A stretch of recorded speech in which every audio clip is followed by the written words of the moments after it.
Guys, ये हमारा छोटा सा साइंस प्रोजेक्ट है जिसका नाम ऑटो डोर अलार्म है। हमें इससे यह इन्फॉर्मेशन मिल रही है कि हमारे घर के अंदर कोई जा रहा है या फिर कोई बाहर आ रहा है या फिर कोई गेट के साथ छेड़छाड़ कर रहा है, तो इसके अंदर साइरन बजने लगेगी, जिससे घर के अंदर जो भी पर्सन है उसे पता चल जाएगी। हमने क्या क्या प्रोडक्ट यूज़ करा है।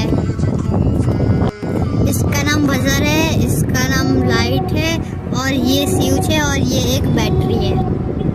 इसी में से सायरन आता है हमारे बजर में से। हम दिखाते हैं कि ये वर्क कैसे करता है। जैसे हमने स्विच ऑन कर दिया, अब हम गेट को अपने ओपन करेंगे तो देखिए कैसी ये आवाज़ कर रहा है। देखिए सायरन बज रहा है इसमें, और आप देख सकते हैं ऊपर लाइट भी जल रहा है।